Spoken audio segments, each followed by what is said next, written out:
Kevin Garnett wasn't just a basketball player, he was a storm in sneakers. From breaking down Bosh, his own admirer turned victim. He would grab me, and I had never experienced someone so strong before. And he's gonna talk big shit to you. To clashing violently with Anthony Peeler in one of the most infamous playoff moments of the 2000s. I try to deal with it mentally. It helped me out mentally as a person and prepared me for better things to come. In this video, we're breaking down the NBA legends who feared Kevin Garnett, starting with Tim Duncan. The rivalry between Tim Duncan and Kevin Garnett represents one of the most fascinating psychological chess matches in NBA history. Here you had two generational power forwards with completely contrasting approaches to the game. Duncan's stoic, fundamental efficiency versus Garnett's volcanic, emotional intensity. He wanted to get you outside yourself. He wanted to piss you off and kind of control the situation. And I guess I recognize that.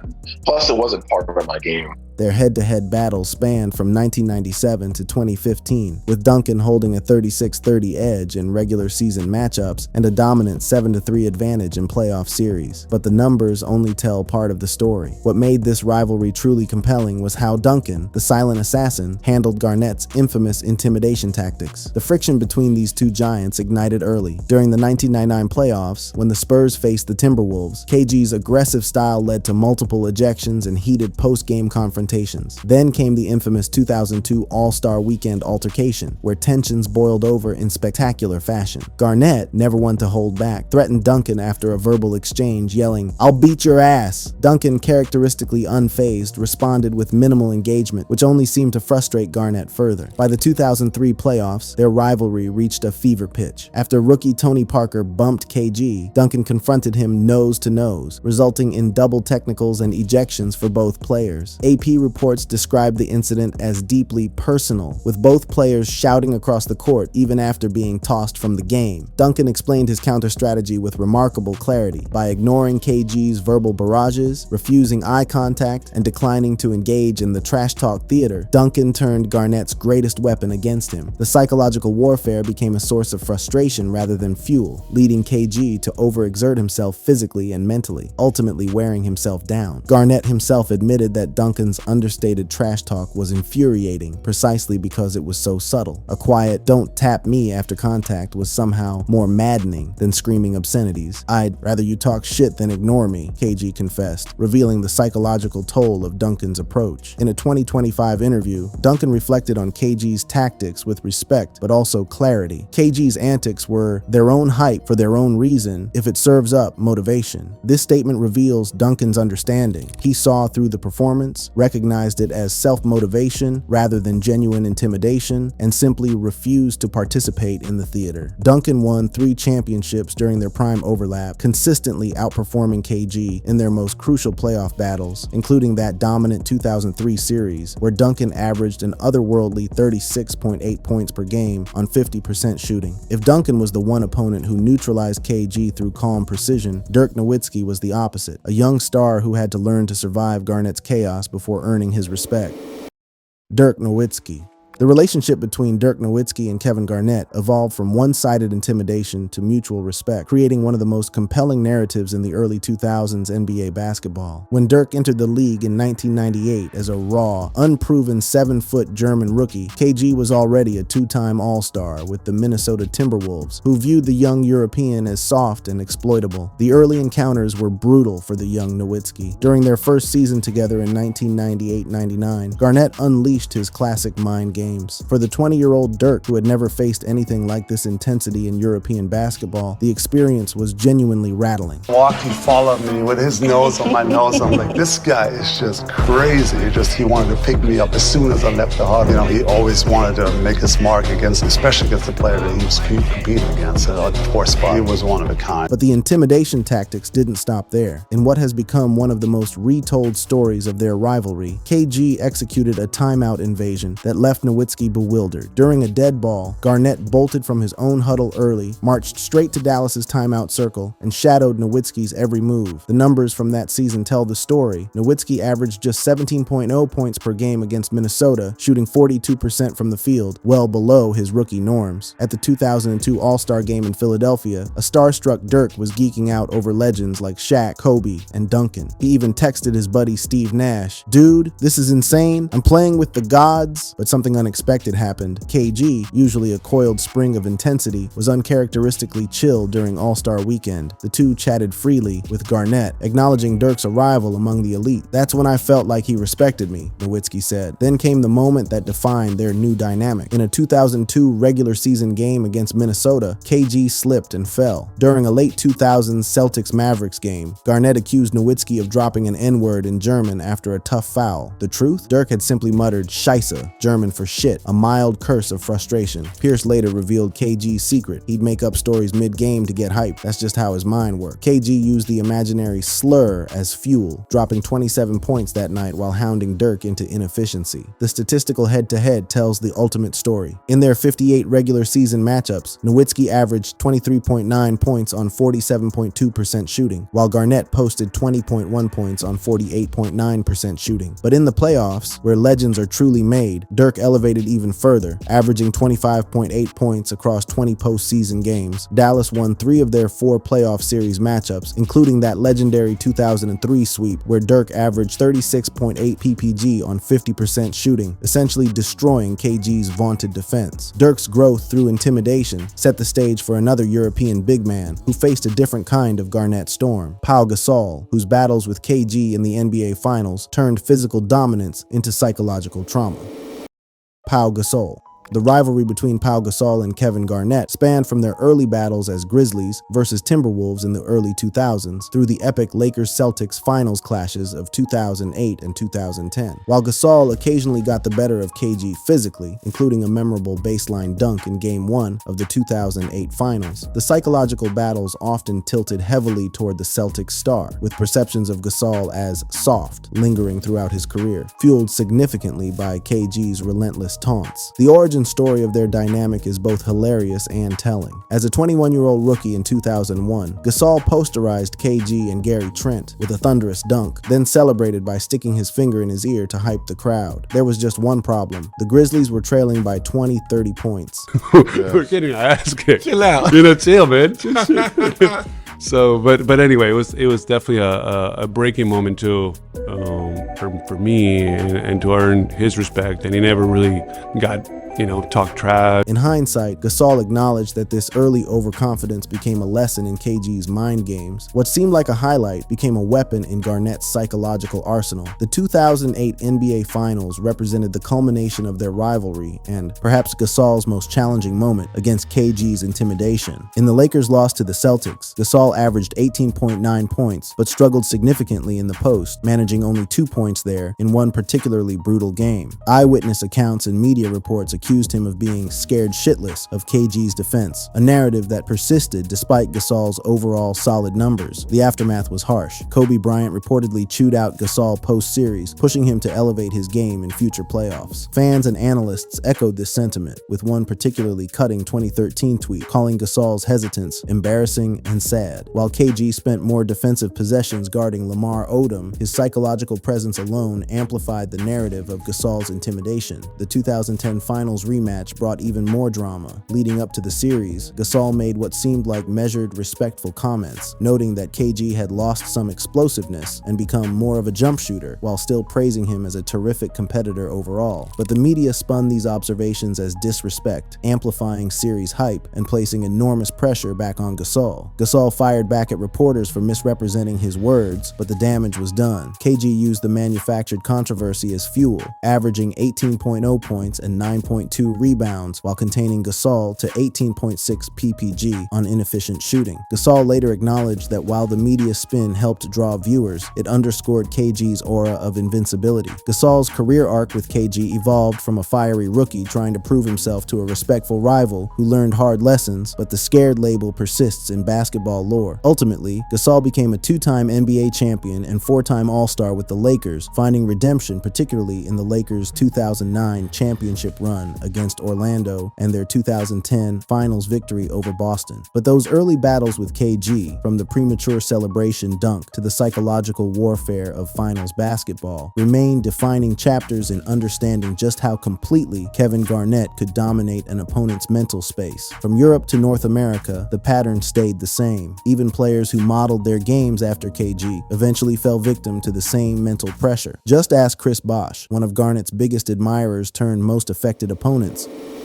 Chris Bosh, the two-time NBA champion, an 11-time All-Star, and 2021 Hall of Famer, represents one of the most candid voices when discussing Kevin Garnett's psychological warfare. What makes Bosh's story particularly compelling is that he idolized Garnett growing up, modeling his versatile stretch-four game after KG's revolutionary blueprint. Yet when these two met on the court, those battles exposed vulnerabilities that Bosh himself has openly acknowledged. Their encounters spanned over a decade, from Bosh's 2003 rookie season with the Toronto Raptors through intense playoff clashes during his Miami Heat years 2010-2014. Two incidents stand out as particularly defining moments in understanding KG's psychological dominance over even elite NBA talent. The first encounter happened in November 2003 when a 19-year-old rookie, Bosh, faced his idol, KG, who was in his prime and on his way to the 2004 MVP award. The psychological impact was immediate and profound. Bosh scored just 5 points on poor efficiency as the Raptors lost 96-73. While KG posted 20 points and 15 rebounds. But the real damage occurred after the game. He would grab me,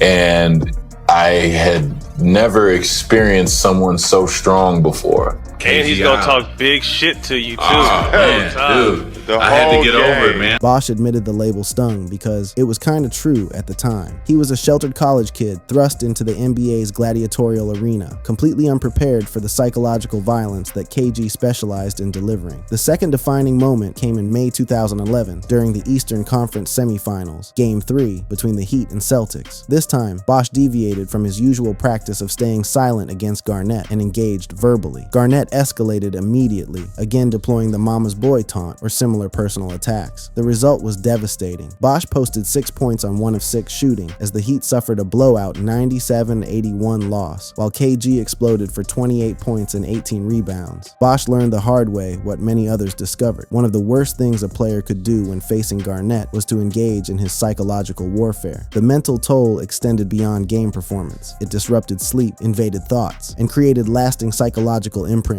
Throughout their careers, Bosh's overall statistics against KG reflected these struggles, averaging 14.5 points per game on 43% field goal shooting across 28 matchups, with particularly poor efficiency in high-stakes playoff situations. In the 2011 playoffs specifically, he shot just 38% from the field when matched against Minnesota or Boston. Bosh's candor humanizes him in ways that transcend the soft memes from his Toronto days. His vulnerability to KG underscores the growth that fueled his Heat success, particularly his elite defense in the 2013 finals. Recent discussions on social media from 2024-2025 revived these stories nostalgically, with fans debating whether KG's mental edge mattered more than pure physical talent. As of October 2025, no new Bosh-KG beef has surfaced. Instead, mutual respect prevails, with Bosh calling KG the best player ever in some contexts, though he reserves that ultimate honor for Kobe Bryant overall. But not everyone crumbled. Some players, surprisingly, snapped back, even the ones least expected to. One confrontation in Brooklyn turned into a viral moment that showed how unpredictable Garnett's intimidation could be. Enter Andrea Bargnani.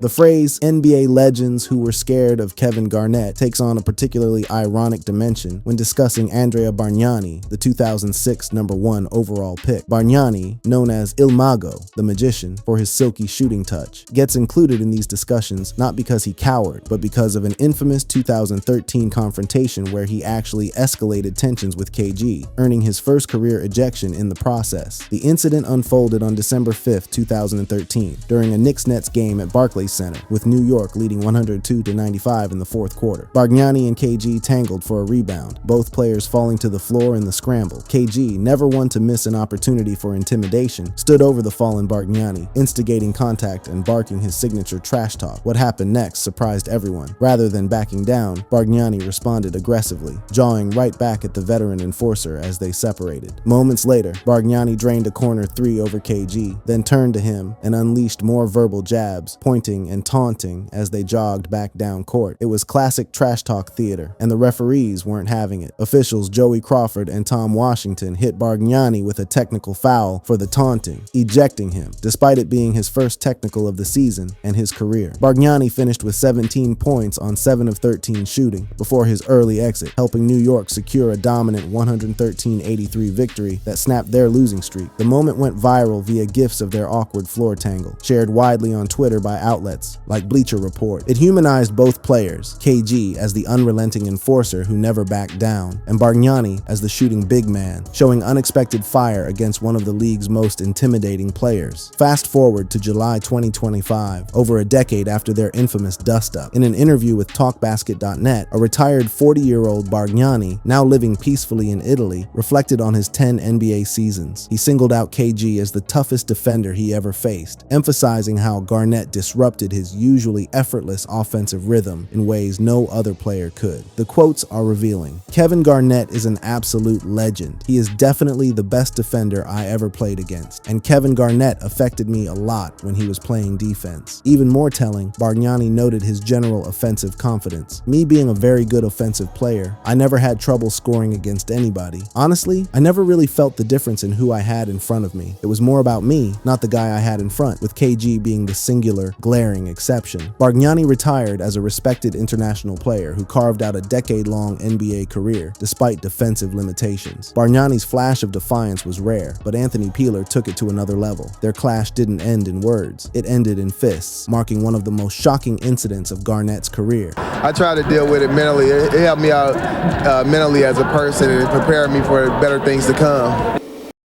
Anthony Peeler. Anthony Peeler's name surfaces repeatedly in Kevin Garnett intimidation discussions, but not as someone who feared KG, quite the opposite. Peeler represents one of the rare counterexamples, a former teammate who wasn't intimidated and, in one of the most infamous playoff moments of the 2000s, physically confronted KG in spectacular fashion. Peeler was a tough, athletic 6'4" shooting guard who embodied the old-school mentality that KG himself now praises in modern players. Undrafted out of Missouri in 1992, he carved out a 12-year NBA career, 1992-2005, across 5 teams, known for his scoring punch, perimeter defense, and willingness to mix it up physically despite being undersized. Peeler and KG were actually teammates with the Minnesota Timberwolves from 1996-1998, overlapping during KG's first NBA seasons. As a veteran mentor, Peeler helped integrate the young KG into the league's physicality, and KG later credited early teammates like Peeler for toughening him up. They shared the backcourt with Stephon Marbury, forming the core of Minnesota's rising contender, with Peeler's scoring, career-high 20.6 PPG in 1997-98, complementing KG's all-around dominance. But their bond soured after Peeler's 1998 trade to Vancouver amid contract disputes. By 2004, Peeler was a role player for the Sacramento Kings on a veteran-laden squad featuring Mike Bibby, Chris Webber, and Peja Stojakovic, facing KG's number 1 seeded Wolves in the Western Conference semifinals. I try to deal with it mentally. It helped me out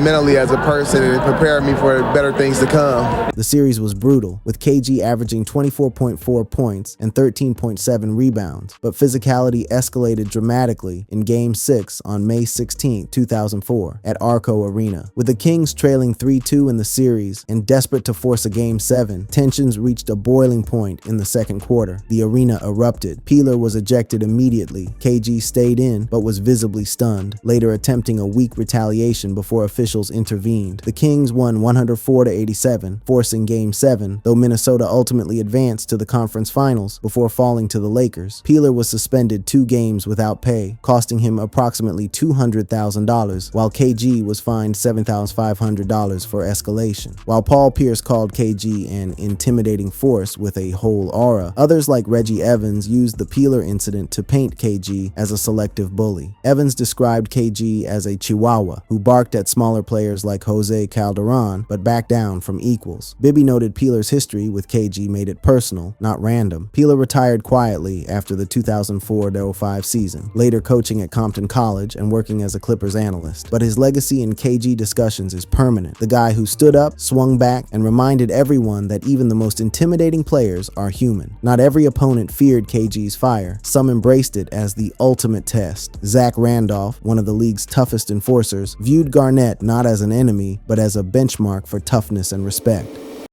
Zach Randolph. Zach Randolph, known as Zebo to basketball fans, represents another fascinating case study in Kevin Garnett's intimidation factor. As a two-time All-Star power forward, known for his own bruising, physical style with the Portland Trail Blazers and Memphis Grizzlies, Randolph faced Garnett numerous times throughout the early 2000s. Randolph never explicitly used the word scared when discussing KG, but his reflections paint a vivid picture of Garnett as a matchup that demanded total commitment, a unique blend of physical exhaustion and mental fortitude that required special preparation. This wasn't casual preparation, it was survival mode. Garnett's wiry 7-foot frame combined with guard-like quickness and relentlessly active hands made him a nightmare defender, forcing Randolph to brace mentally and physically for 48 minutes of grinding post play. Yet amid the competitive intensity, Randolph expressed genuine admiration. "You're one of the greatest to ever do it. I learned a lot from you, seeing how you came up, coming out of high school." Both Randolph and fellow high school draftee Darius Miles idolized KG's trailblazing path, and that respect amplified the psychological weight of their matchups. Their head-to-head statistics tell the story of closely contested battles. Garnett held a slight edge in overall efficiency, but Randolph averaged 18.5 points per game against Minnesota, often leaving games physically and mentally drained. The playoff matchups were particularly grueling, with both players elevating their intensity to championship caliber levels. First time I played with Zebo, I'm hitting you first, but then I'm fronting you. I'm making him throw it over the top of me, and we wrestling, and they letting him wrestle. So I'm grabbing you.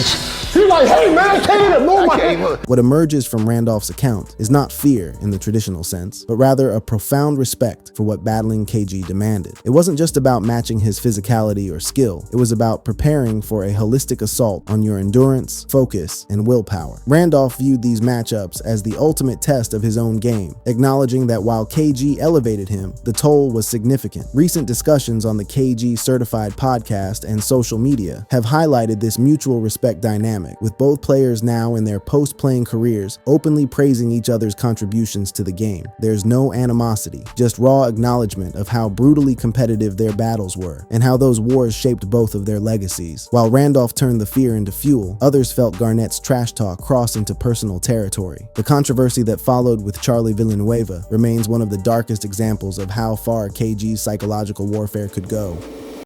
Charlie Villanueva.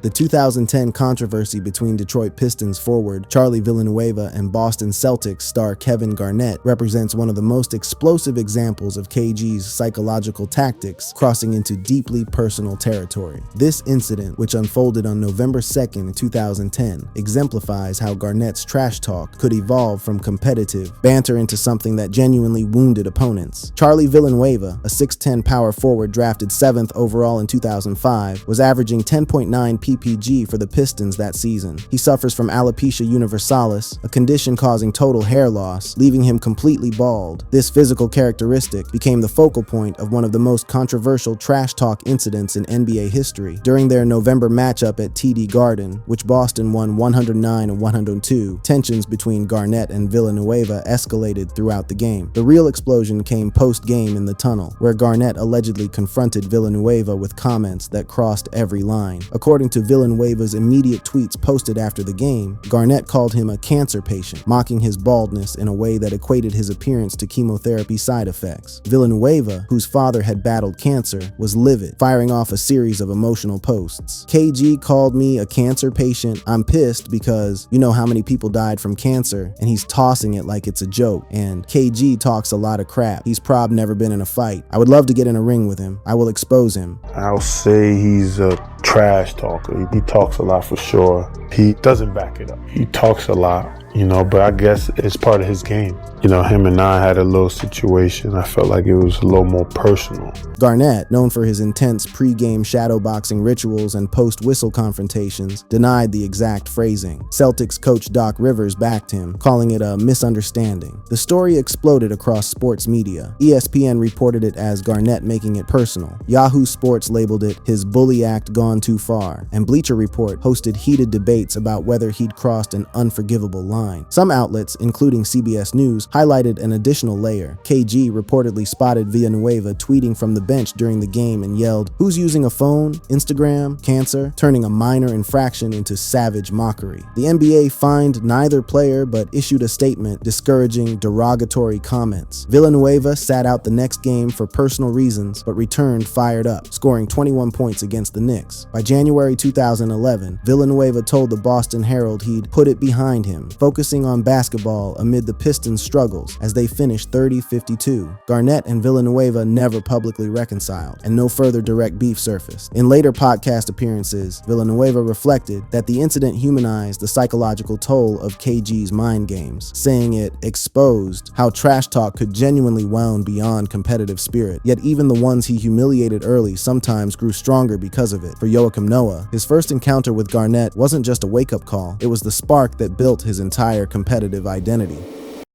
Joakim Noah. Few stories better capture Kevin Garnett's intimidating presence than his relationship with Joakim Noah, the 2007 number 9 overall pick from the University of Florida. Noah entered the NBA idolizing Garnett. He literally had KG posters plastered on his bedroom walls as a kid, dreaming of emulating the intensity and versatility that defined the big tickets game. As a French-Swedish-American big man with elite rebounding, shot-blocking ability, and a passionate playing style, Noah saw himself as carrying KG's torch into the next generation. But their first on-court encounter in Noah's rookie season, November 2007 Bulls vs. Celtics, didn't go as the young center had dreamed. Instead, it became one of the most brutal, welcome to the NBA moments in league history. During a timeout or dead ball early in the game, the 22-year-old Noah approached the 31-year-old Garnett, hoping for acknowledgement from his childhood hero. According to multiple retellings, including Paul Pierce on the I Am Athlete podcast, Noah said something like, "IOKG, you were my favorite player, dog. I had your poster on my wall."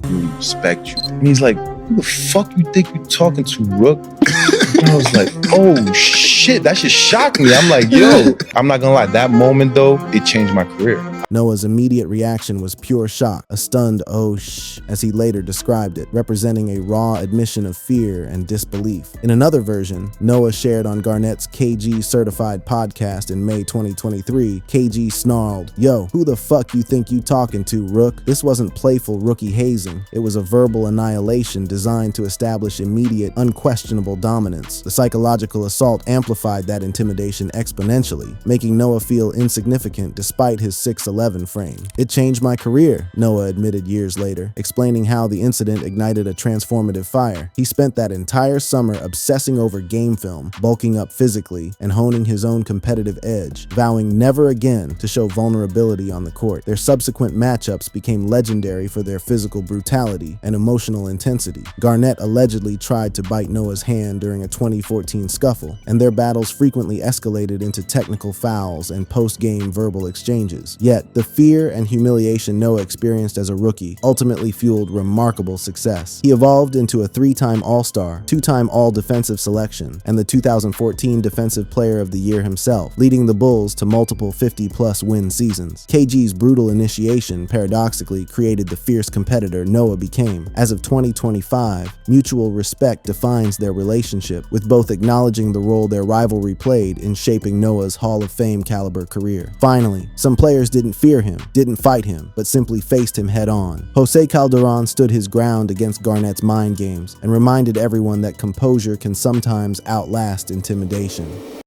Jose Calderon. The final entry in our examination of NBA legends who experienced Kevin Garnett's intimidation brings us to Jose Calderon, the skilled Spanish point guard who spent most of his career with the Toronto Raptors. Calderon's inclusion in these discussions stems from a November 10, 2008 confrontation at TD Bank North Garden that epitomized KG's approach to psychological dominance. During a Boston Celtics versus Toronto Raptors matchup, KG, then 32, and in his first championship defending season season with Boston, locked onto the 6-on-3 Spanish point guard with laser focus. What started as aggressive defensive pressure escalated into a timeout confrontation that went viral. KG hounded Calderon full court, waving a finger in his face and barking orders like a possessed drill sergeant. As they walked to their respective benches during the timeout, KG clapped inches from Calderon's nose, snarling trash talk that wasn't captured by microphones but was described by observers as intensely personal. The visual of the 6'11", 240-pound Garnett towering over and aggressively confronting the smaller point guard created immediate controversy. Commentators noted KG's clear intent to rattle the young Spaniard, using his physical size advantage for pure psychological leverage. But here's what makes Calderon's story interesting. He didn't back down. The crafty veteran, who would go on to have a solid NBA career and maintain his UNICEF ambassador credentials and pig farm ownership in Spain, held firm, yelling back at both referees and KG, refusing to be intimidated despite the size and intensity disadvantage. KG was ultimately fined $25,000 by the NBA as an instigator for his behavior in the incident. Calderon later laughed off the confrontation in interviews, characterizing KG's energy as intense but mutual, refusing to play the victim card despite being physically outmatched. This incident wasn't isolated in KG's 2008-09 season, which saw similar aggressive run-ins, including the infamous moment where he got on all fours and barked at Jerry Bayless, and a hard screen that injured Zaza Pachulia. Calderon's story ultimately reinforces the central theme of our exploration. Kevin Garnett's presence on the court created an atmosphere unlike any other in NBA history. Whether opponents responded with fear, anger, motivation, or some combination of all three, they universally acknowledged that matching up against the big ticket required mental preparation and fortitude that went far beyond typical basketball competition. Well, that was it for today's video, but don't go anywhere because we've got plenty more heat for you. Just tap any of the cards on your screen right now and keep it locked.